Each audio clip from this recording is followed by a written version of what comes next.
Debbie Mack here, and I'm going to do a series now called Film Noir Favorites.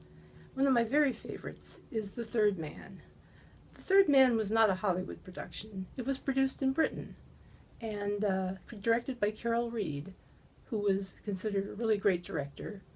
And the extraordinary thing about this movie is its cinematography and its music, I think. But the plot is also interesting too. It involves a writer from America who comes to Vienna to meet his friend Harry Lime. And Harry Lime, he finds out, was killed in this accident. But then he finds out that maybe Harry might not be dead. And what happens next is very interesting.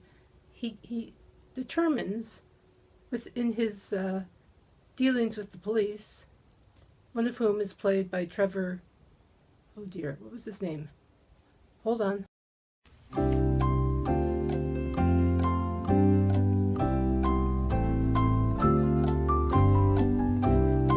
Trevor Howard, duh.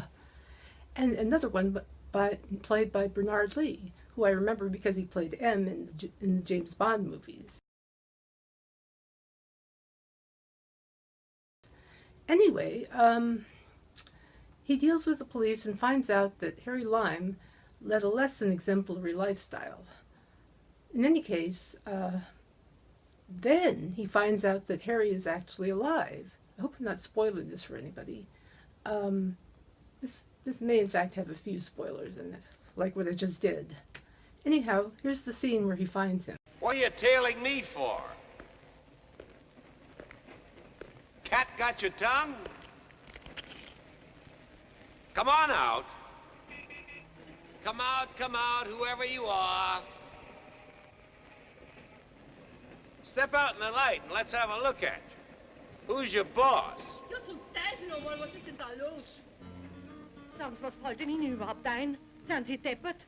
Ja, Sie meine ich, schauen Sie nicht so blöd. Eine Frechheit ist das, mitten in der Nacht so einen Krawall zu machen. Harry.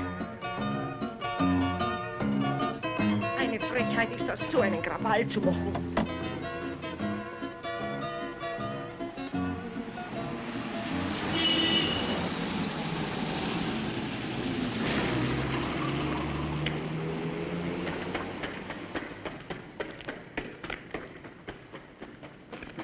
Now, as I'm sure you've noticed, the cinematography is really used to great effect here.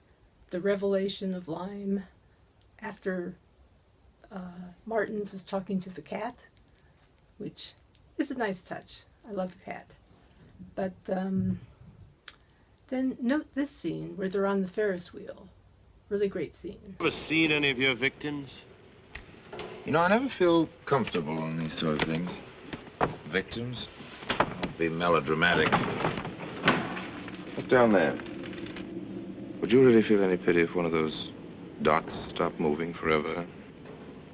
If I offered you 20,000 pounds for every dot that stopped, would you really, old man, tell me to keep my money? Or would you calculate how many dots you could afford to spend? Free of income tax, old man. Free of income tax. Yeah. Then there's this line that I think Orson Welles, I don't know if he improvised it or what, but apparently it was very controversial about the cuckoo clock. It kind of underscores the nature of his character. Don't be so gloomy. After all, it's not that awful. Well, what the fella said.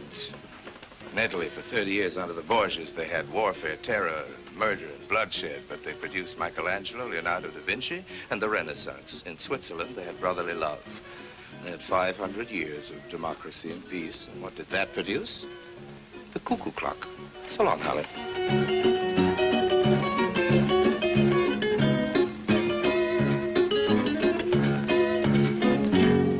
But I think the most iconic scenes in this movie take place in the sewers, where Orson Welles actually didn't want to act because he was afraid of health concerns.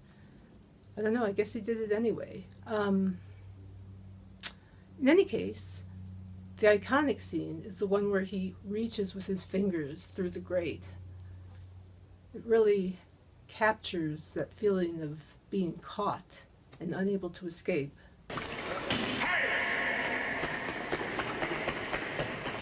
Is that you? You're through, Harry. Come out.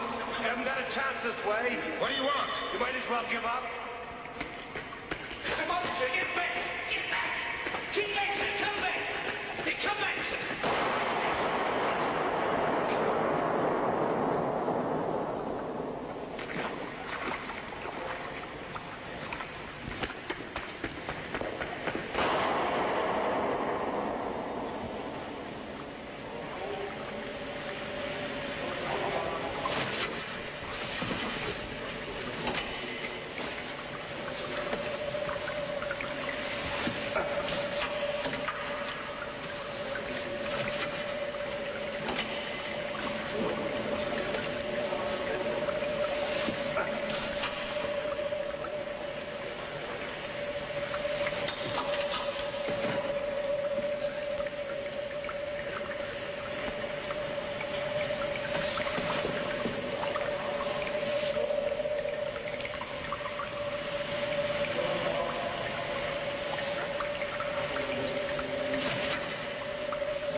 Really gripping, isn't it?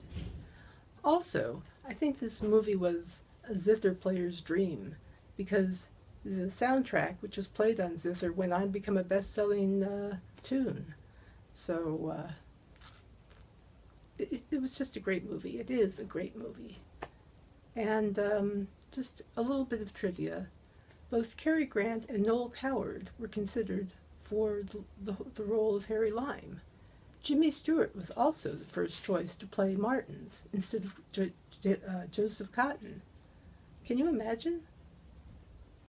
That's all, folks.